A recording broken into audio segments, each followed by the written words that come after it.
ये धामी सरकार का बजट बहुत ही ऐतिहासिक कह सकता हूँ मैं, जहाँ आम जनता को बहुत स्पर्श कर रहा है।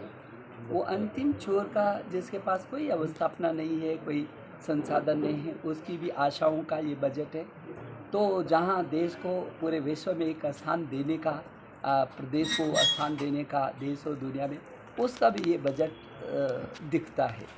तो युवाओं का भी है, तो महिलाओं का भी है, तो गरीब कल्याण का भी है, अवधारणा के विकास की दृष्टि से भी है। सबसे बड़ी बात कि पिछली बार के अपेक्षाकृत 18.5% की वृद्धि हुई है इस बजट में। 77,407.08 करोड़ का ये प्रावधान हुआ है बजट का। तो ये बहुत बड़ी बात है कि पिछले वर्ष से 18% से भी अधिक ये बढ़ोतरी हुई है। और जो राज्य की प्राप्तियां हैं उसमें भी राज्य ने अपने हाथ नहीं माने, बहुत ताकत के साथ राज्य बढ़ रहा है। तो जो कुल राज्य की जो प्राप्तियां हैं वो 24,744.31 करोड़ दिखाया है।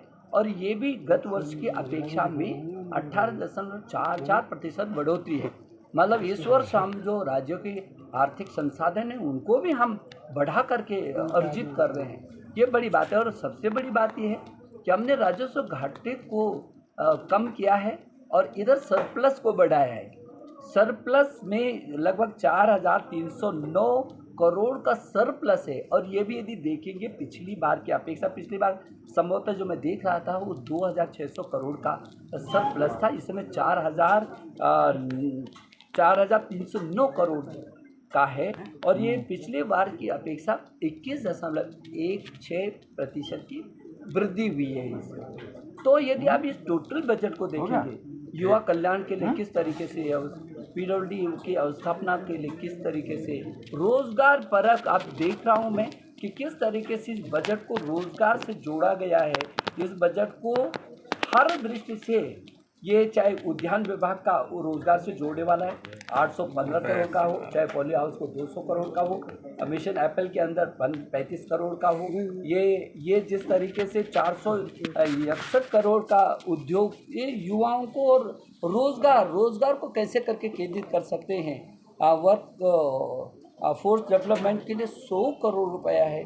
स्टार्टअप के लिए, नवयुवकों के लिए पूरा दौड़ने के लिए पूरा मैदान दिया हुआ है और उनको मदद के लिए पीछे से 30 करोड़ का प्रावधान किया है उनके लिए। तो मैं ये समझता हूँ कि मुख्यमंत्री स्वरोजगार योजनाओं के तहत 40 करोड़ का हो, चाहे पर्यटन विकास के लिए 302 करोड़ से भी अधिक का प्रावधान हो। मैं ये देख रहा था इस बजट में ये जो युवाओं के लिए है, रोजगार परक जो योजनाओं के लिए, उस पर पूरी ताकत के साथ ध्यान दिया गया है कि ये जो युवा हैं वो आत्मनिर्भर बन सके, ये राज्य आत्मनिर्भर बन सके, इसका भी पूरा ध्यान दिया गया है। स्वास्थ्य के क्षेत्र में हो, मेडिकल कॉलेजों का निर्माण हो, नर्सिंग कॉलेजों का निर्माण हो, स्कूलों पर 10,000 से भी अधिक करोड़ का तो केवल शिक्षा पर है, चाहे वो समग्र शिक्षा का हो, चाहे वो गरीब छात्रों को छात्रवृत्ति देने का हो, तो उनके अवस्थाओं का विकास करने का हो। सभी क्षेत्रों में जिस तरीके से इस बजट को किया गया, मैं कह सकता हूँ कि ये जो उत्तराखंड 2025 में एक मॉडल स्टेट देने के लिए हम तैयारी कर रहे हैं देश को, निश्चित उसकी छाया इस पर है।